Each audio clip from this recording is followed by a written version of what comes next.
Welcome to the Deal Champs podcast. We are live. We have another amazing guest today. My name is Stratton Brown, aka Strat Daddy. We have Mr. Captain America, and we have the Master of Energy, Cody Hofine. Cody Hofine is a very high energy guy. Real quick about myself, I've scaled two different companies to seven figures. I made my first million in business at 25. We have a seven-figure real estate portfolio, and then we have the Captain America, Mr. Dean Rogers. I'm here, baby. Ready to go today. Still on a high from Deal Champs Summit. It was out of this world, bazonkers, amazing. Was just writing a new post for social media today about it. Just a lot of gratitude coming from that. Excited to be back doing another episode with an incredible guest today. Guys, quick backstory on myself. Started my career in the NFL. Transitioned to corporate, then into real estate. Been investing in real estate for a decade now in Central California. Done 750 plus deals, 8-figure rental portfolio, coaching students how to get started in real estate with wholesaling. And you guys can always connect with me at deanrogers.com. And then we have the Master of Energy, the man who has the biggest house I know. Cody might have the biggest house out of the people I know. It might be. Free and clear, though. No debt. Free and clear. 8,800 square feet. Mr. Cody Hofine. Well, 700, a little bit bigger. 8,100. 8,100. 8,100. You know me. I love debt free on the personal stuff. Yes, Cody Hofine. Excited to be here, guys. Dean, we just had you out at our event at Joe Homebuyer. Strat, we know each other from just family friends that live close to each other. And a little bit about me is, I would say, just entrepreneurship's been in my blood. I worked for my dad my whole life, and then come 2010, I got into insurance, built and sold an insurance agency of all things that got me into finding out who entrepreneur or the real estate space. I was able to go to real estate investor associations just for insurance purposes, and found out that I was in the wrong trade. These people were making way too much more money than I was in the insurance space. So I sold that in 2017, co-founded Wholesaling Inc., which at the time was the largest wholesaling coaching program in the nation. We had the number one, this is before like Bigger Pockets and everyone. We had the number one real estate podcast, the number two business category podcast in the nation, and sold that in 2020. And just tail end of 2019, we started Joe Homebuyer, which is a real estate franchise company that shows people how to wholesale, fix and flip, and buy like long-term buy and hold, the investment strategy for long-term rentals. And so excited to be here. Let's go. I listened to Wholesaling Inc. so much at the beginning. Like, I got started 2018, 2019. And wholesale, I remember your voice and your high energy. I was like, man, this guy is nonstop. Because you would go on, Tom would go on. Would Brent ever go on? I feel like Brent would go on as well. Yes. Yeah, Brent would go on. And it was like these three super high energy guys. Oh, yeah. Bro, it really was crazy. It was three high energy people. Like Tom's just I called him like a shaken up bottle of like a caffeinated beverage. That guy was ready to explode any minute. But Brent Daniels was from him, by the way. Yeah, dude. Does it say easy peasy lemon squeezy on it? It says bam with big letters. Oh, okay. That's and then funny. Brent. How do you compete with Brent? Whew. The biceps. Yeah. And Well, dude, I if I can, Strat, I want to ask about the couple businesses you were in. So, how did you know when to pivot? Was it, you know what? I just feel there's a different direction that's better, or business is too good, I want to capitalize on it, or business is slowing down. I can see it, I can feel it. I need to make a pivot to something that's better. Such a great question. Yeah, it is a lot of stuff. Hindsight, you're able to see how you can connect the dots in life, right? But going forward, it's so hard. Like entrepreneurship's a journey. It's a struggle. It's tough. It's really rewarding, but there's a lot of tough that's presented your way. But hindsight, yeah, I can tell you how and what all happened. So getting into insurance was already its own little like unraveling piece. I was actually selling vinyl fencing when I left my dad's business because 2009, the market tanked and he was in commercial construction. We built a company out here that was called RC Willie. We would build all those stores for that company. Oh, that's dope. And 2009, it like tanked my dad's business overnight. And so I went out and got a job while him and my brother were kind of like getting some basement jobs and things like that. And of all things, I sold vinyl fencing and as a company called Best Vinyl. But that's how I met Mark Stubler, who is now, fast forward, is my business partner. So you start to see these things hindsight, why this all had to lead this way.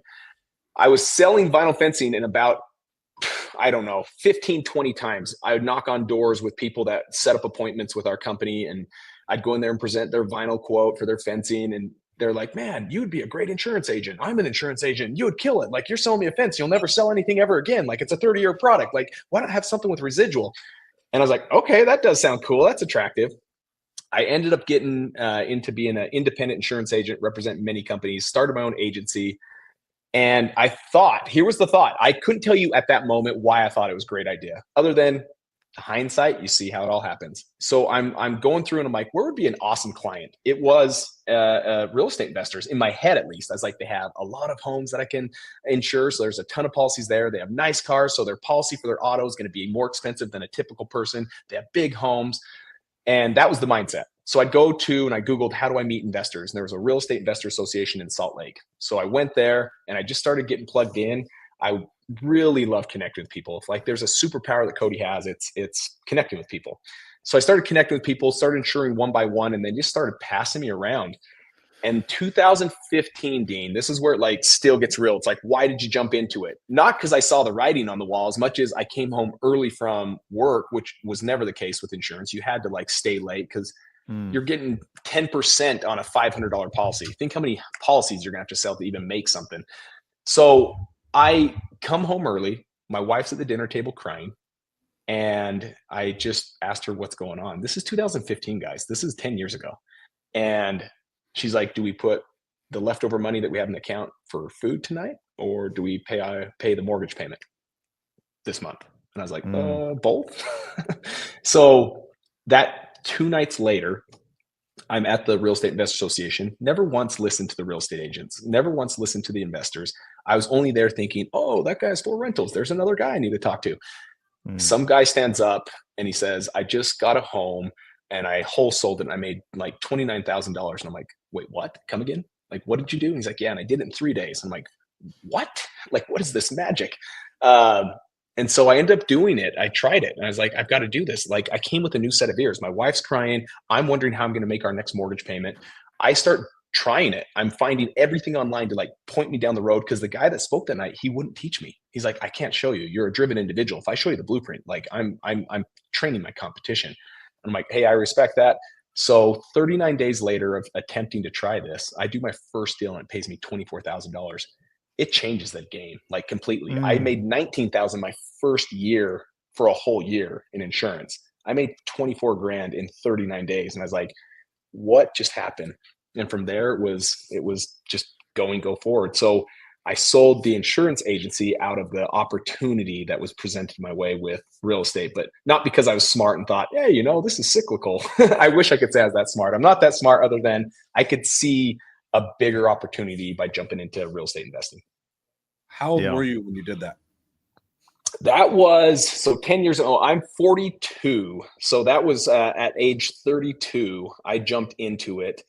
And that was 2015. The name of the game's kind of changed also, Strat, to that point. So you got in 2018. Think how much the game has changed since 2018. I could send out $1,000 in postcards and get a deal like in my sleep.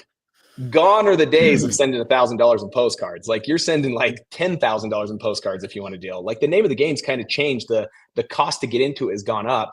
But what was it? It was just an awesome opportunity. And I got in and it just started scaling quick. I met Mark, remember from Best Vinyl. I called him up, like, dude, you got to quit Best Vinyl. Like this is legit. And he goes out and tries it. He gets a deal within like a couple months. And so 2016, we partner up and we took Utah by storm. We're like, let's just see what we can do. And it went gangbusters. We were like, I think we did like 1.3 million our first year. And everyone's like, who are these young guys just coming in? Like, we've been in this game for 10 years and these young punks are coming in. It was fun. Really fun times. What were the strategies you guys used to find deals during that time? So that one was, to be honest, PPC wasn't a thing. Digital marketing wasn't. I mean, it was, but it wasn't the But name it of the wasn't game. the Like, same thing. Yeah. no, Now the it's- name of the if you don't do online, you're screwed, in my opinion. Oh, for sure. It's completely swapped. So back then, I mean, direct mail, I'm not lying. 90%, 95% of my business was direct mail. And you could Same here. just, without fail, you could send out direct mail and you knew healthy deal flow was coming your way. I mean, 1.3 million our first year, that was 100% direct mail that year. What kind There of was, like, no other properties? This strategy. was in Utah, right? It was, yep. Okay, so what kind of price points? What type of year built houses? Because I was just looking at our data. Like our typical house is that we find and do a deal on is between 1950 and 1975. But in Utah, aren't most of the houses more newer? Like Yeah, newer no, built there's houses? still plenty of areas explaining what you just said. Like plenty Okay. of homes sitting in that category. And yes, majority still sat within that same category, same demographic. Homes that had been sitting a long time with no fancy fix-ups or anything that had been done to them. So yeah, same demographic, same age of homes. Yes, you'd get some newer homes, but that wasn't really what anyone was going after. They were always going after like the 1950 to 1980 was like the bread and butter, Yeah. but there was still a ton in the avenues that you're like 1910, Yeah. 1915, 1920 that had knob and tube electrical and all this And weird, you could make crazy a rip stuff. on them, though. You could make Yeah. a rip on the house. Yeah. Does it make you sick thinking about how much you didn't triple down on that ad spend? Like knowing the returns you were getting on direct mail, to where if you would have tripled down and gone harder. It's like if you knew what you knew now and were to If be you knew placed what you back knew during now, that time, imagine like, that. oh my gosh. Like, imagine that. You would have been like, okay, I'm going to go raise money. I'm going to go get as much money, and we're just going to get all the postcards we possibly can. Yes. I mean, there's probably truth to what you just said. And then something I have noticed, though, over from year one till still true today is there is like a law of diminishing return at some point on every marketing channel. For sure. So I think we would have hit it at some point. Of course. I don't think we were there though, Strat. To your point, I don't think we were there. I don't think but there was months we were spending 15, 20 grand just on postcards. Sure. So I guess I don't know. Like we pushed the buck on it. I just don't know how much more of the buck we could. I mean, we were buying every list. I mean, anyone that had 10% equity, we're sending it to. And so I think we were doing stuff, and it was just so it was just so cheap to get a contract. That was the crazy thing. The competition was low. It was a great. I mean, that bull was awake. That last bull run. That bull was awake since 2015 till hardcore. I mean, that's the best 6, 7, 8 years I've ever had in my life. Yeah. I look at some of my costs per deal back during that time, and we're talking, sometimes it was $1,200, $1,500. It's 5 times that now. It's like I was gonna say 10x. If you get a deal for $5,000, it's some of my marketing channels for sure. It's like, if you're at $5,000 a deal, like you're doing pretty good. You know what I mean? Like you're doing really good. Cost has gone up. Well, why do you think that is? Is it competition? Is it just the nature of the beast? What do you think it is? I think there's quite a few things that play a role in that. I think there's uncertainty still in the economy, and there's people that are holding on, not wondering what's going to happen. I mean, no matter where anyone sits on the right side or the left side, there's uncertainty just in general, wondering where is this going to go. I think the other thing is you've had years of high interest rates. And so you've got these individuals that back in 2015, when rates were at 2.9, they're like, yeah, if I get cash, I can just roll it over and start all over again. Now they're thinking, I've got a 2.9 interest rate. I'm going to sell this so I can pick up a 7% interest rate. Like now they're thinking the game a little bit different and thinking and exploring all options possible. So I think there's that plays a role in it. I do think obviously a lot more individuals are in the game than it was in 2015. But then I don't know, you've got, at least in Utah, and I would assume it's probably the same in California. I mean, those same homes that were $250,000, $350,000 are now $750,000, $850,000. Like we're talking massive difference in what those homes are worth and what they were worth 10 years ago. I mean, it's crazy. one thing I've learned when I'm making money in something, just shut up and don't tell a fucking soul. Because as soon as you tell a soul, more people are going to come in and then your returns are going to go down. So I think the internet and all of the coaches coming in, right? Because you were like Wholesaling Inc. ruined it.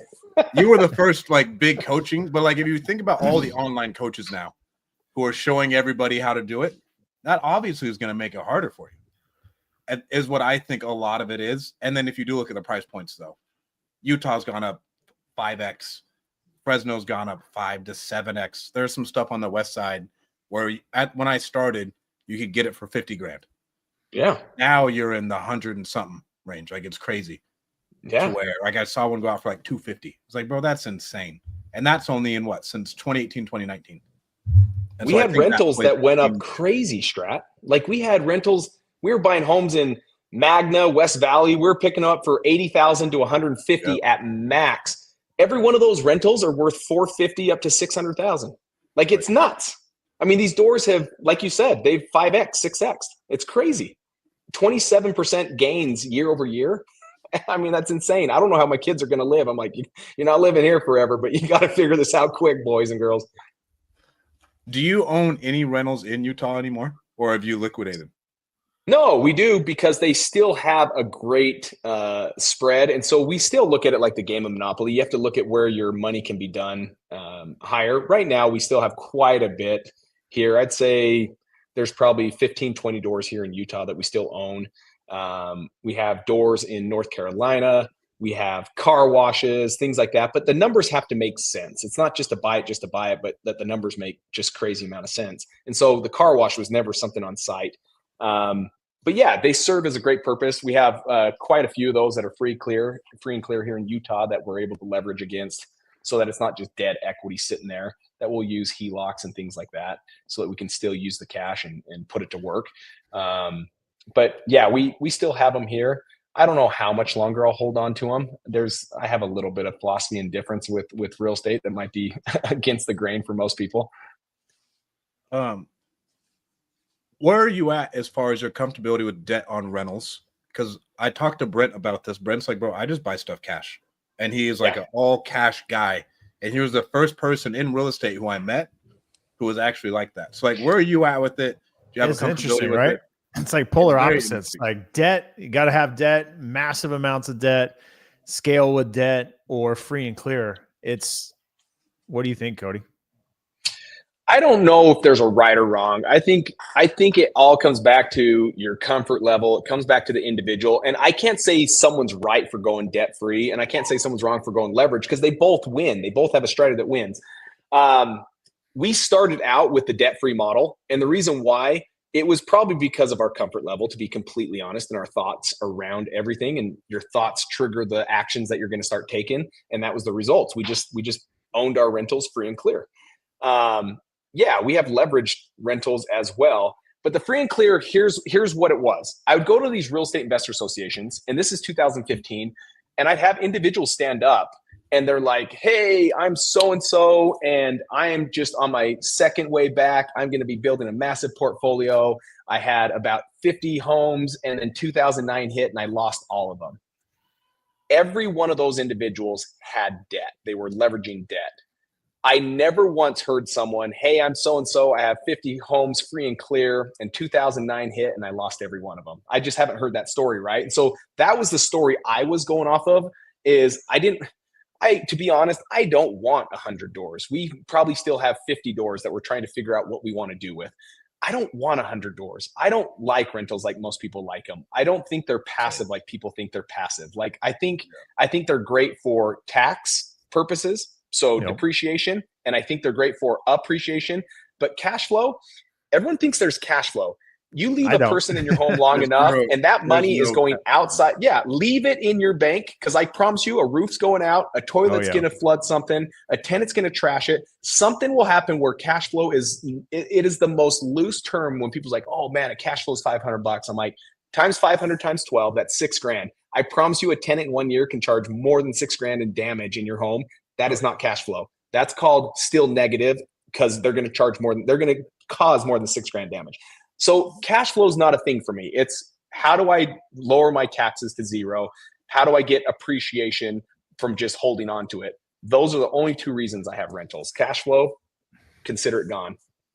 Have you played any of the 1031 exchange game with any of your rentals? Because I'm sitting here wondering about that myself. I'm like, do I take the fortunate appreciation that I've had, take that equity out and reinvest in whatever, or just have a nice safety blanket? Or do I 1031 exchange it? What's your take on that? What kind of strategies have you thought about? So I haven't done 1031. I've had 5 opportunities to do it. They're trickier than I thought. Like, here's what I learned. They're not only that you have to replace it with something that's higher value than what you just sold, but you also higher value. So if I sell something for 500 grand, I have to replace it with something for 501,000. So it has to be worth more than what I just sold that for.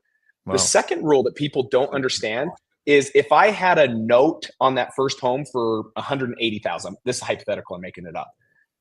The new one that you bought for 501 also has to have a note that's higher than 180,000. So there's 2 rules to 1031 that no one knows. Wait, you have to have the debt?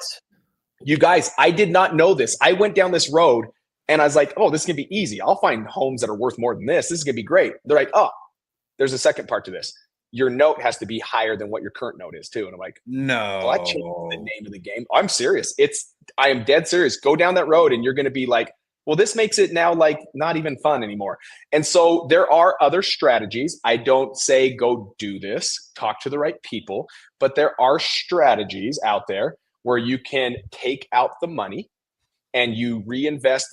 You basically invest 15% towards, it can be Amazon buildings. And again, this is a structured thing through attorneys and CPAs. So you're not going to find this everywhere.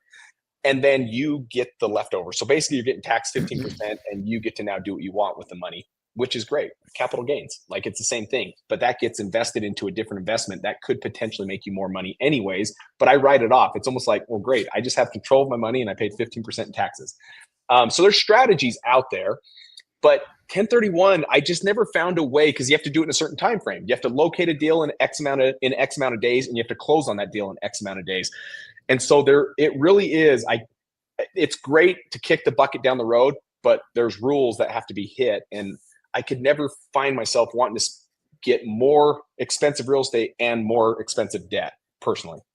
Yeah, the whole debt thing is tricky. It sounds like it's most easy. There's less friction if you're doing like a free and clear deal and moving over, but overwhelming majority of people are probably not in that situation. That's super interesting. I cannot believe that. I can't believe this is the first time I've heard of that.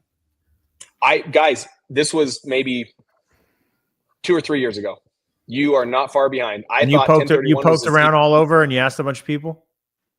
Everywhere. Like the number one guy that is the custodian that holds your money in the state of Utah. He's like, there's no way around it. This is the way. And I'm like none? Like if I call a guy and he does this, he's like, no, there's no way around it. So I verified and they're like, no, he's absolutely right. So one thing that blew my mind 2 years ago and came as a big surprise is when you get the depreciation through cost segregation, or just really depreciation in general. The payback when you sell it? Well, there's the bonus depreciation recapture. I haven't experienced that yet, but I'm aware of it. So I did learn about that, which was not a fun surprise to learn about. The other thing I learned about was there's state and federal taxes. With federal taxes, you can go to the moon with your cost segregation, your bonus depreciation, all your depreciation to offset your income. In the state of California, at the very least, I can't speak to other states. The state of California, if that's done with your rentals, passive income, you can't have a negative passive income in California. So you can take your federal income with your rentals, write it down, take it to negative gazillion, bajillion, but you have a negative with your passive income? No. We don't consider that a loss. So how much did you really make in California? So you got to be really careful in California if you're counting on that to save you in taxes. I love visiting California. I love everything about the weather. I love everything, but everything you just said does not surprise me. Yeah. I'm still a Utah resident. Let's go. Are you? You hold on to that bad boy. This will be probably our last year because Zeno's in school and we don't travel as much. But I've been a Utah resident the entire time because we're out there 6 months. I don't blame you. And so it's been easy. But now this year will be interesting. It'll be fun. It'll be real fun. It won't be. Little slice. Cody, let's talk 1031's tricky to end it. Are you open to talking about how I remember talking to you like, bro, I only pay myself X amount of dollars. The rest of the money stays in the accounts. And we just shore up cash. And because a lot of people, when I first got started, I was like, bro, you got to be aggressive. The cash always has to move. And then Dean was my first friend who was like, no, bro, I just stack cash and then let the opportunities come. And then that way I feel more comfortable. Will you talk about like how you and Mark approach that strategy and how much you pay yourself? Because you don't pay yourself a ton of money.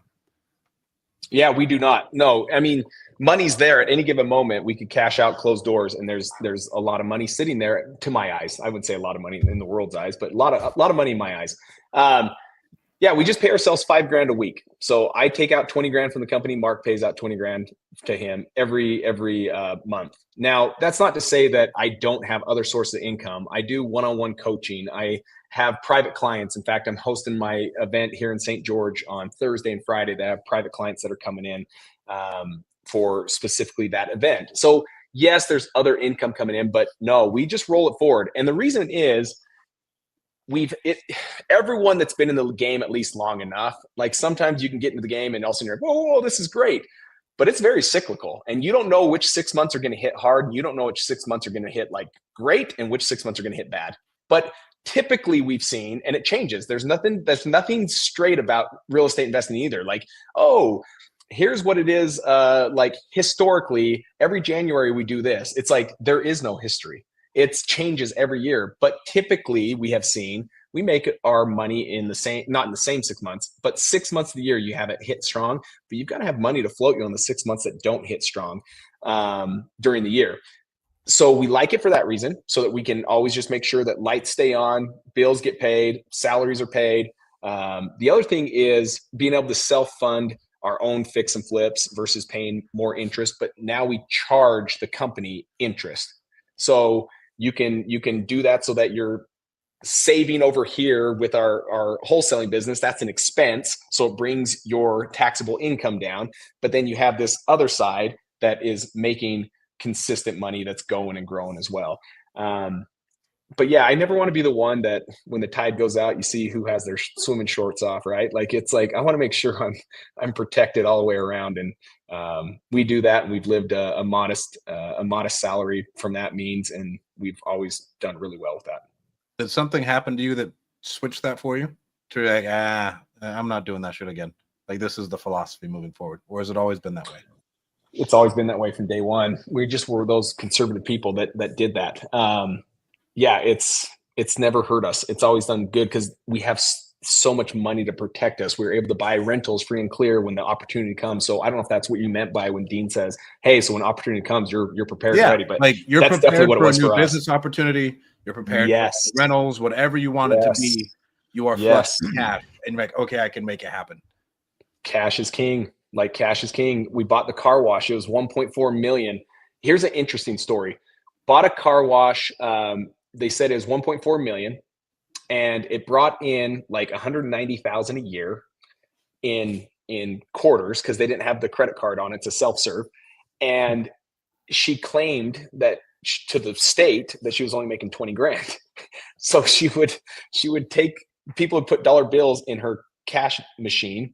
And it'd spit out the quarters. They take the quarters, spend the quarters. She'd put the quarters back in the machine and take the cash and live off the cash. And so it's a great system for her, but I can't go to the bank and get a loan on that because it's based off of $20,000. And so the bank's like, I'm not lending you 1.4 million. It shows it made 20 grand. And she's like, well, it doesn't make 20 grand. I'm like, they don't care about what you said it's going to be. This is how you've been reporting it. So we got that at a killer deal. We bought it for 900,000. Well, I didn't go to a bank or a harsh loan. Still have the Cody, that internet's cutting out on you again, bro. How's it now? It's good now. Is it good now? Okay, sorry about that, guys. Anyways, we bought it for $900,000. We've owned it for 5 months. It produces the 190. We've now upgraded it with the money that's coming in to now accept credit cards. So it upped it another 20% of what it makes and brings in every single year.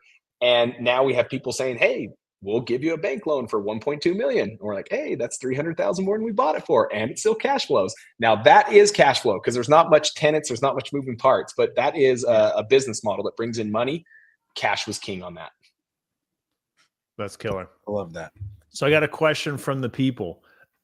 So one of my students, Danny here, he's asking, can Cody talk about the 3 tips about building enterprise value and also how taking that personal income affects the EBITDA at the point of selling off a company? And are there any pro tips for that? So Danny, dude, this is deep. It is deep. He's in real estate. He's getting in the game, but he's also a very successful insurance guy. Okay. Yeah. So he's got many insurance offices. He's got a partner as well, and super energetic dudes crushing it, getting after it. So he's got that question for you. Yeah, I would say he's got to break that down. This is how you'll see that I am not an educated man with some of the questions he's asking. So EBITDA, I couldn't even tell you what EBITDA is other than I understand what it is. I couldn't even tell you what EBITDA stands for. And so this is a great question. I would love to hear him break it down into Cody's terms. By Cody's terms, I literally mean dumb that bad boy down on what he wants, and I'll see if I can answer it. That was a bunt. I laid a bunt down, fellas. How would you answer that? How would you answer that? How do you understand that so I can maybe get further understanding from your guys' side? That's a smart person question right there. Ask the other guy to see what their question is. Right. That's a pro move right there, and I definitely use that oftentimes. So what's your net profit? Like what was it? How does your net profit talk about the 3 tips about building enterprise value and also taking the Let's start with the 3 tips. So here's a follow-up question. Does the amount of income you take affect the sale? Affect the sale of what? The amount of income. The insurance company. So let's say the insurance company, right? The amount of income you take, does it affect the sale of your business? So insurance was different. I didn't have any business partners on that. That was all mine. What I did is, yes, I gave myself a salary, but how the insurance world works, at least in Utah, or at least I would say standard. Now, he could be at a point when you're saying he's got a ton of offices across the nation. Mine wasn't. Mine was a little mom and pop Cody Hofine shop. With that, my commissions based off of that was, I wasn't making that much money. I was making about $175,000 a year. With 4 kids, that's not that much as people think, oh, that's healthy. That's decent. I'm like, be married and have 4 kids. It doesn't go that far. What I will say, how that worked for me and insurance, because it didn't have this massive EBITDA that maybe he has. And that is, I sold it for 2 times my payable commission. So I sold that first business for $350,000. It's just 2 times the 175 of what I was taking home. So it didn't matter about if I paid myself 20 grand a month or 5 grand a month. I just paid you 2x revenue and called it a day. That's correct. What would you say the 3 tips are for creating enterprise value? Like when you sold Wholesaling Inc., I feel like that one's like enterprise value wise. What did you? That was not built to sell good. Like that was, if you think about it, think about what you said when you got on. You didn't say, "Oh my gosh, I remember your systems and processes, and they were amazing." And I remember how awesome this was. No, you said the problem with that business model. Oh my gosh, I got on a podcast and I heard Tom, Cody, and Brent. We were the faces. It wasn't that big of a sellout, guys. Like that wasn't a big sell.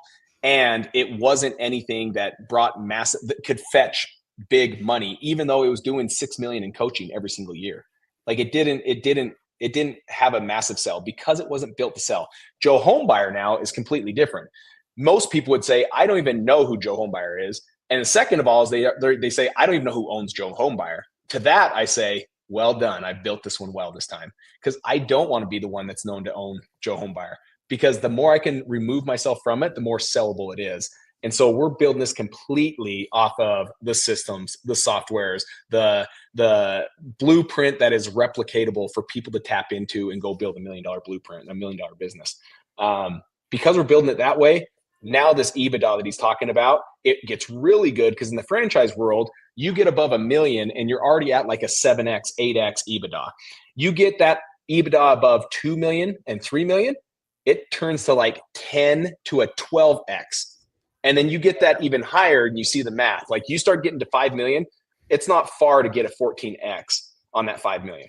I just heard Alex Hormozi talking about this. The difference between $1 million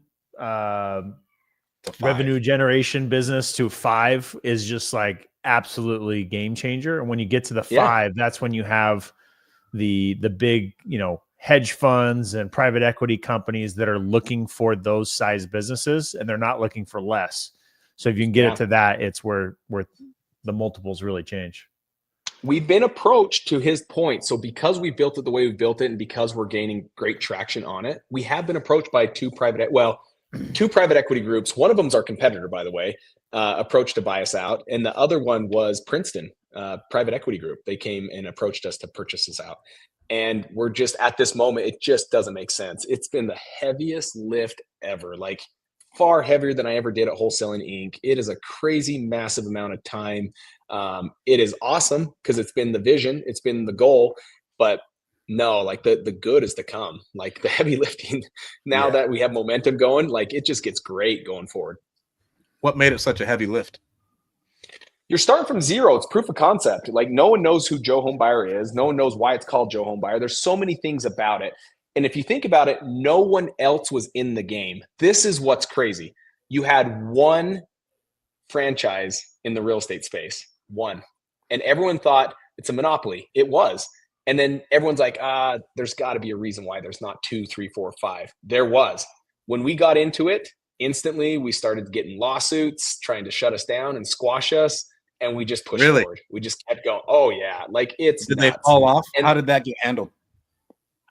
Just push forward like you don't care. And then pretty soon you have more steam when you're connected to X people of their company, X owners of their company. And I'm connected to every one of them. And they're like, get on my podcast. Let's go live. Let's go talk about this now that it's public.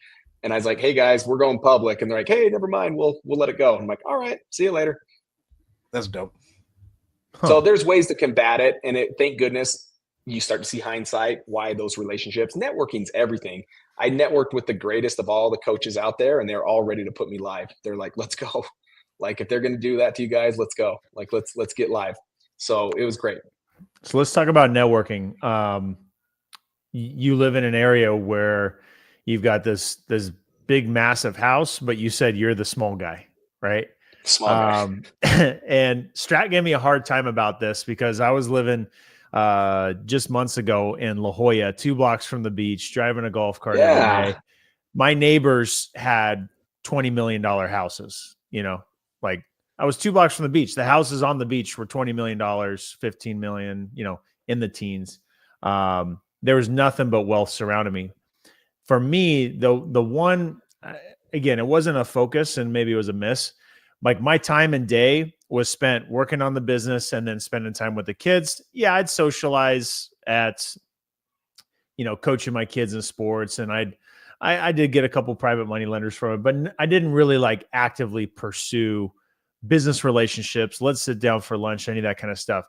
Are you currently proactively, intentionally networking in your backyard? Because I know you've got basically a business that's nationwide, and you might live within your four walls in your house, focusing on your business.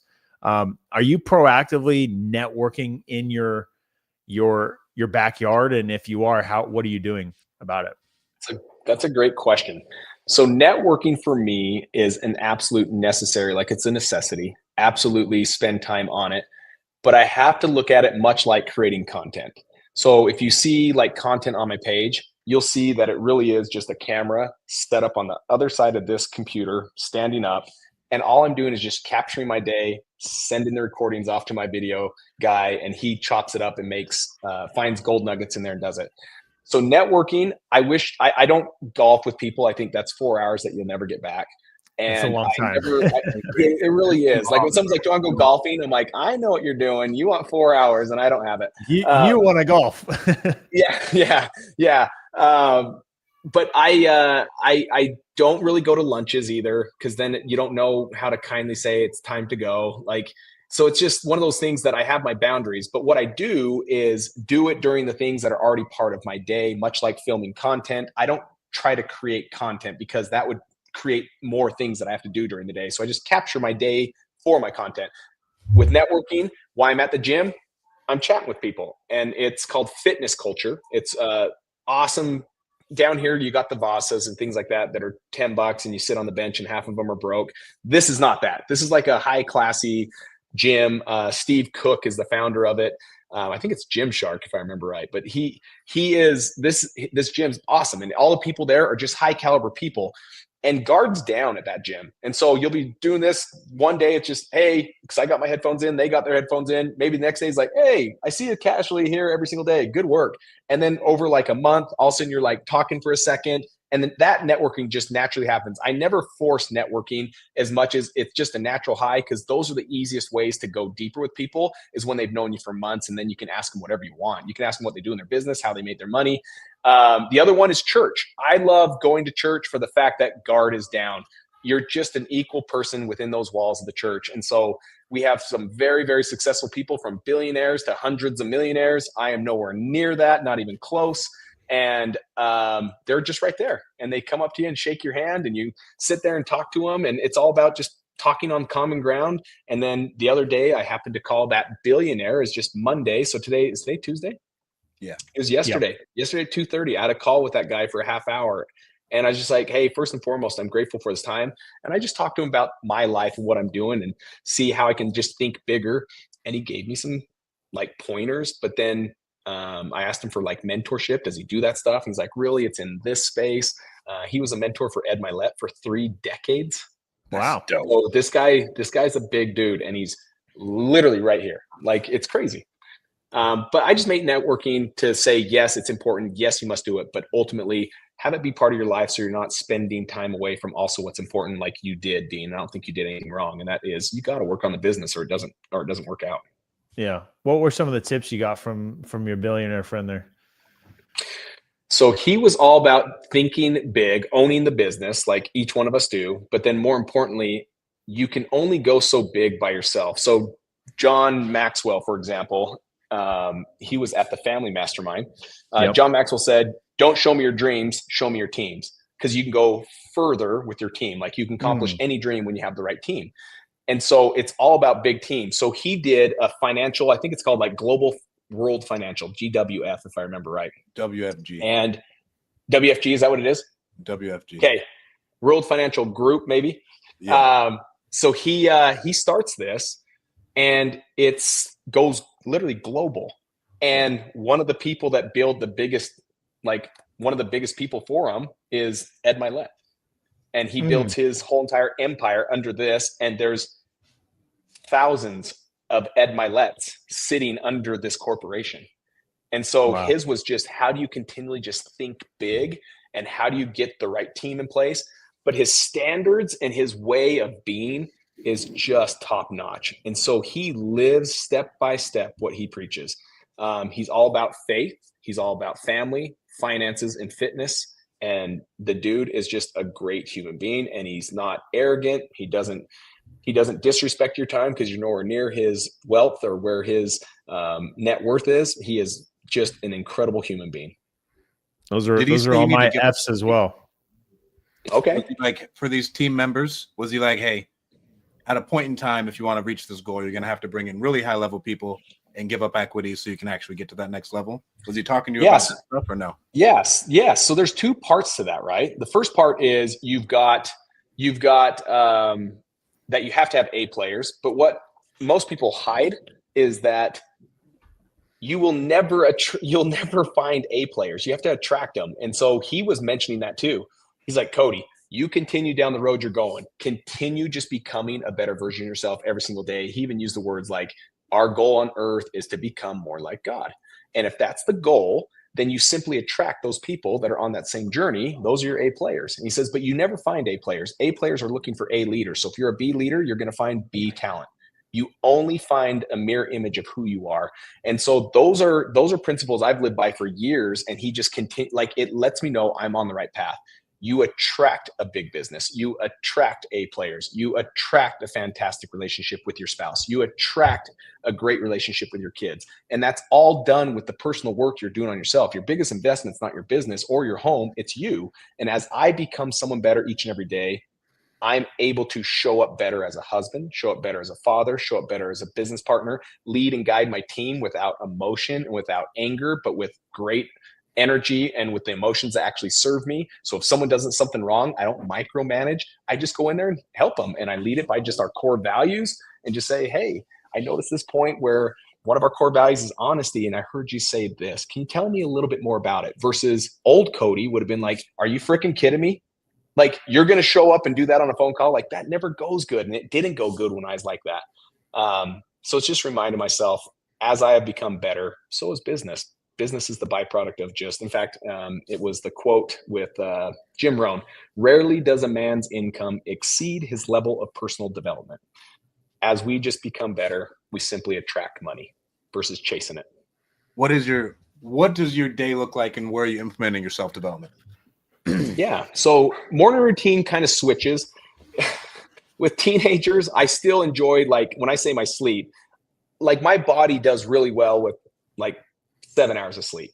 And so if my kids come home late, which I give them their weekends, but the weekdays, those are kind of me and Wendy's, my wife.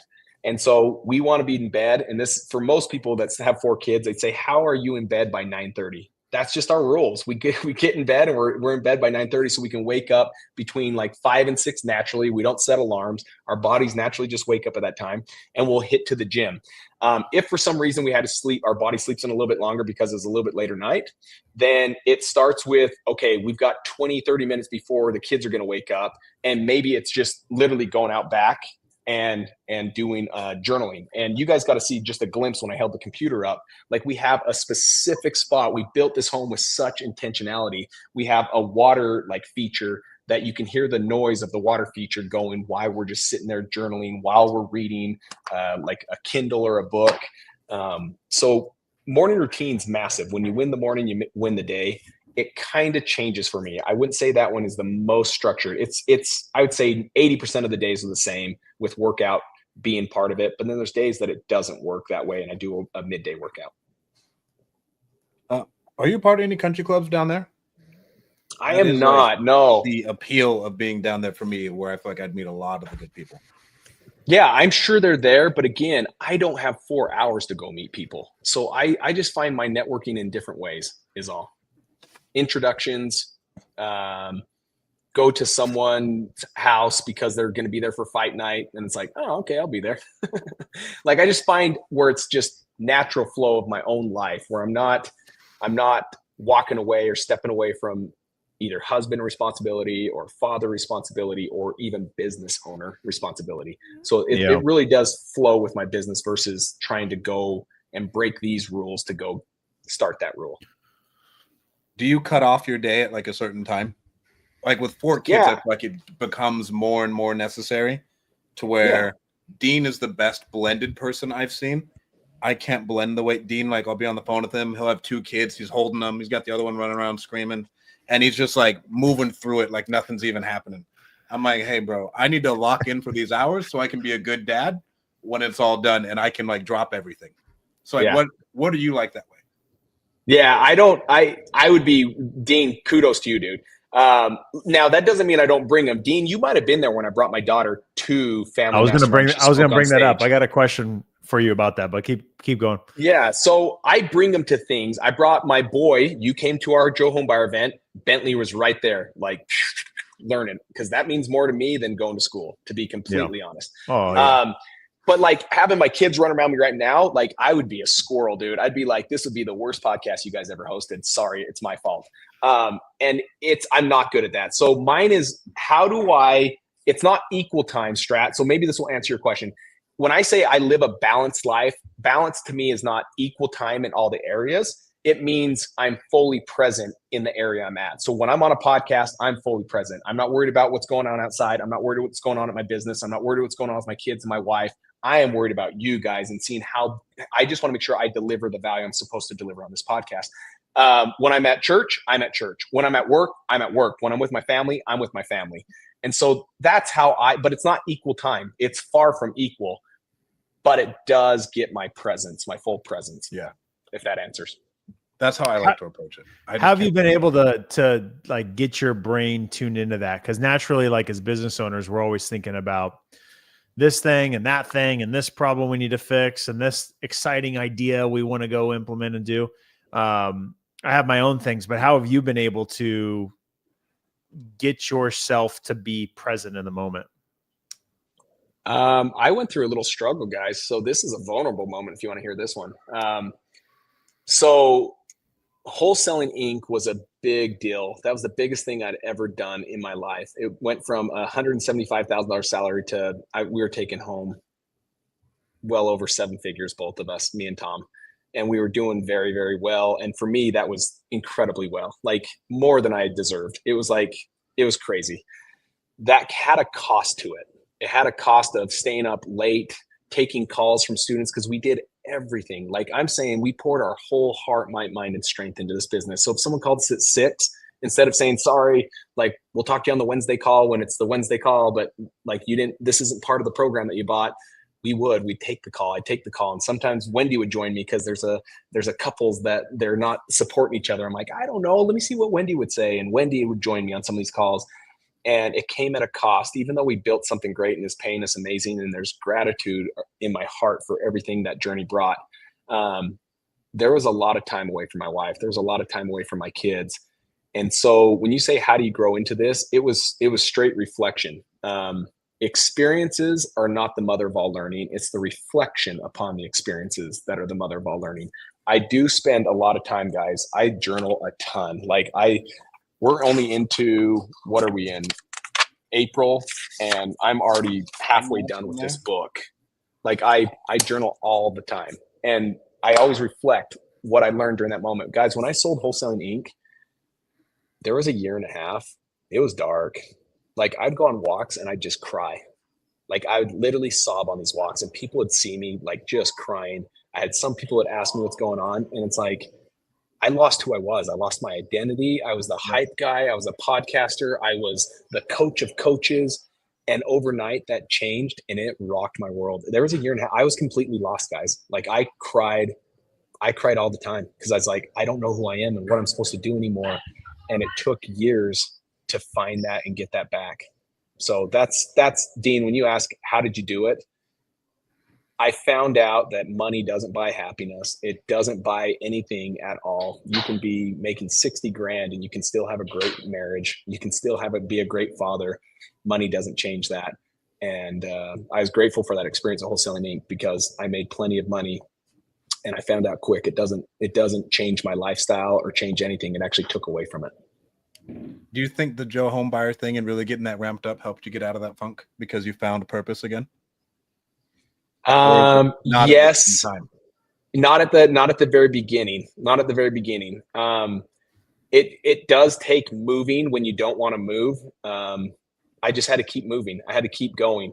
And I would say the other part of that is I have really, really just close relationship with my wife and a really, really close relationship with my kids. And I just focused on that. Like I doubled down my energy on that and effort on that. And that helped more than anything. And so kind of going back to like the work, when does your work day end?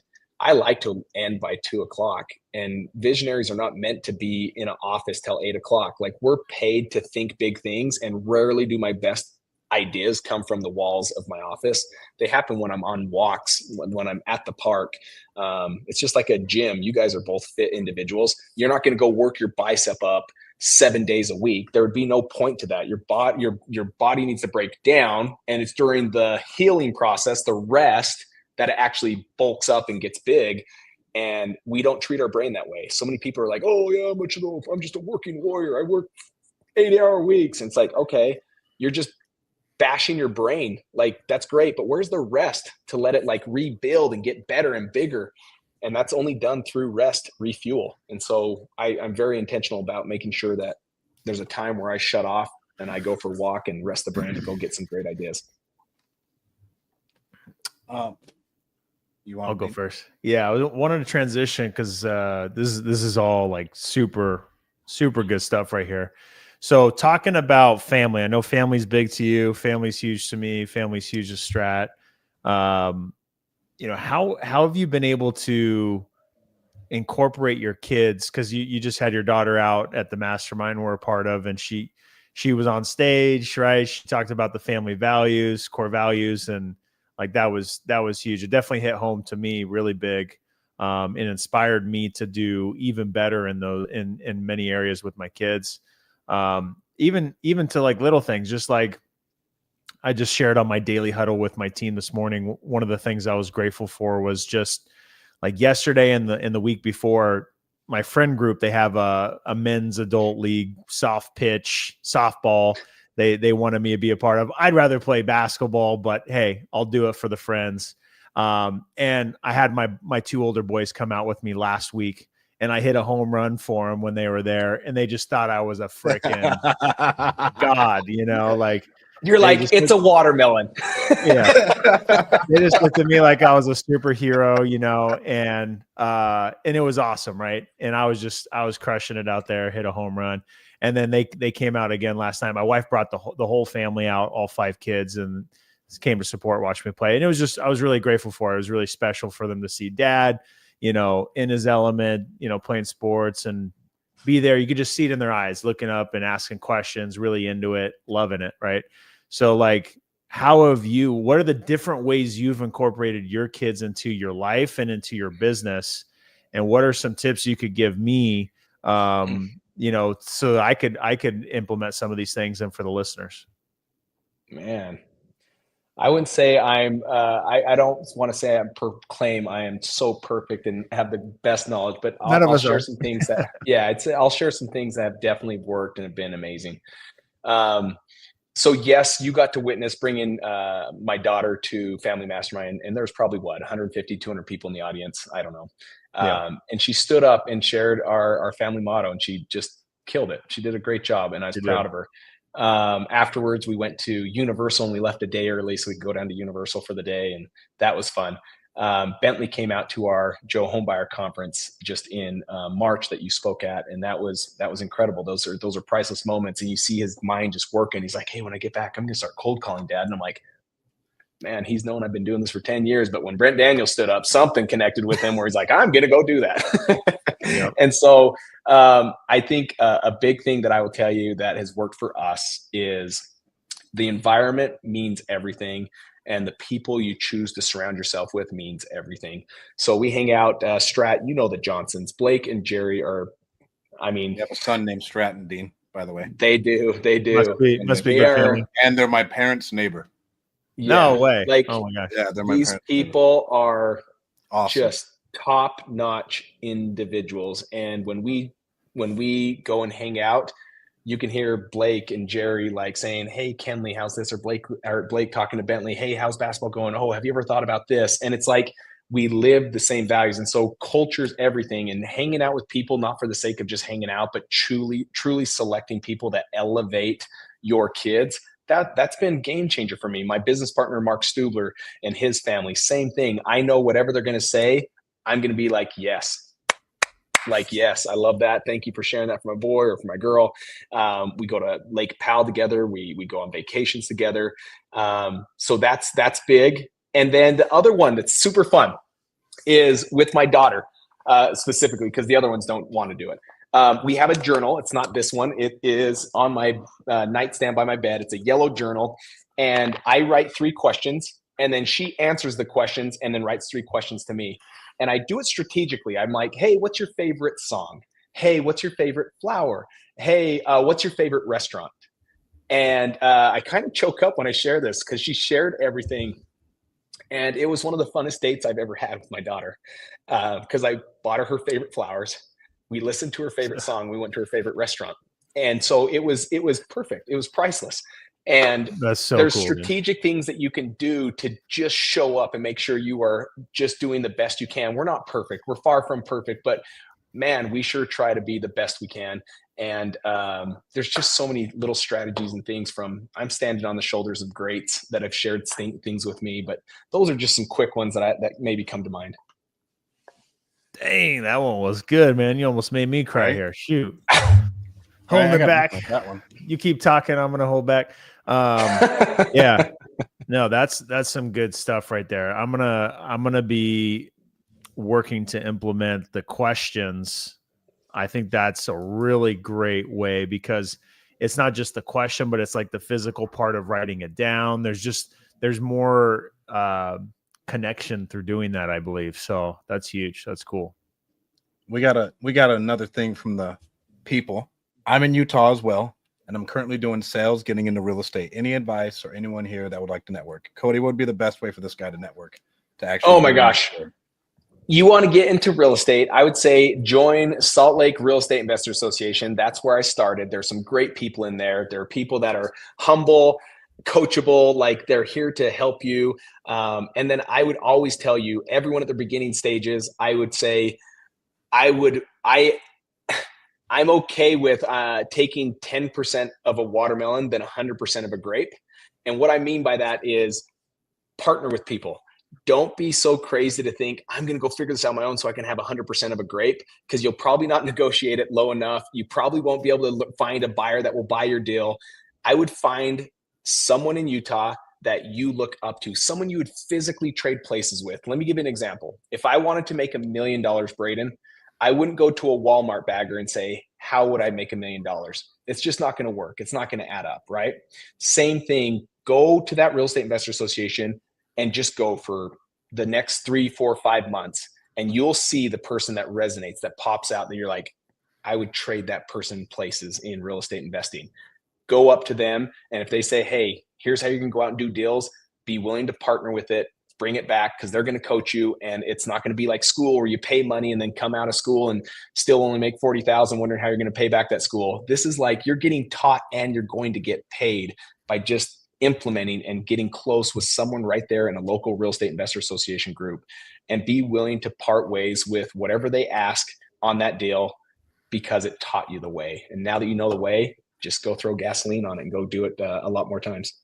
And avoid Renatus. Avoid Renatus. And avoid Renatus. Avoid AKA Only Cody. What was it called before? Wasn't it called like Novell Riche? I have think no the first time it was Novell Riche. It was out of California. And then it bankrupt and they rebranded as Renatus. Because I remember when I first got started in Salt Lake, like I went back and like wanted to go network, and it was this like huge Renatus event. And I was like, this isn't a meetup. I'm getting pitched. And like they do it all the time. So go to just Sloria is a great one. Sloria is the best. Salt Lake Real Estate Investor Association. Go there. Dominic Delgado, I believe, is the president currently. Go look him up and go join on the next Sloria group. And then Cody, last thing, do you have any tips on raising money? Because I feel like your brand has helped you raise a lot of money. How are you going out and raising money for deals and stuff that you're doing? Do you know what? This is one I'm going to steal a card from Dan Martell, a friend of, I don't know if he's a friend of you guys too. Awesome author, incredible human being. He's the one that wrote Buy Back Your Time, like phenomenal individual. Dan Martell, we were sitting talking in my home in South Jordan, and he says, Cody, whatever you want more of, make sure you're posting about that. Like, quit being like so quiet in your life. He's like, your social media sucks. I mean, he called me out, straight up called me out. He's like, your social media sucks. He's like, you want to do more speaking? Then do post with you speaking on stage. You want more coaching clients? Then show more posts of you coaching. He's like, if you want more money, then show posts of you money. So I will say I'm going to re-share what I think is some of the best knowledge I received just a short time ago when Dan Martell was sitting in my living room. And that is, whatever you want more of, make sure everyone knows about it, because that is the secret sauce. It's no different than someone with a massive list, email list, versus someone that has a small email list. If we both pitch the same product with the same marketing, who's going to win? The one that has the bigger list. Period. The end. It's the same thing. more people need to know about what you're doing. There's a lot of people out there, but they have no clue what you want, so they don't know how to bring it to you. Opportunity surrounds you. You just got to tell the world what you want. Bro, I love it. Dino, do you have any I parting do love words? that. Any parting questions?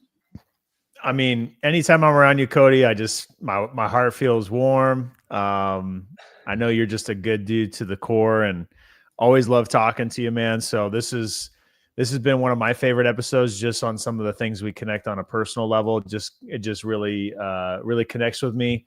I know there's been comments all over my Instagram, YouTube on the side, lots of people just being like, "Wow, I'm so glad I got on this live video." You know, like this has been huge. So thanks for being here with us today, man. Thank you again for coming on, Cody. Give the people You guys, whatever your last words are. Yeah, thank you so much, guys. I truly do believe in you can have whatever you want in life. I really, really do. But it does require you to become a better version of yourself each and every day. Don't get stagnant. Don't get comfortable. Always work on yourself. That's the greatest investment you have, is just you. So personal development before business. Like, at the end of the day, your business will be as big as only as you are. And so go get big, and then you will grow and attract the biggest business you could ever want. I love it. Thank you guys so much for tuning in. Don't forget to hit like and subscribe. And Cody, where can they find you? They can find me at Cody Hofine on Instagram, and that's where I'm most active. I have a Facebook account.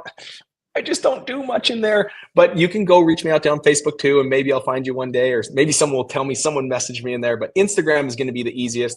And then you can also, CodyHofine.com will have more updates coming with coaching platforms and monthly involvement, where they can get me to coach them on a monthly basis in a group setting. That's coming really, really soon, guys.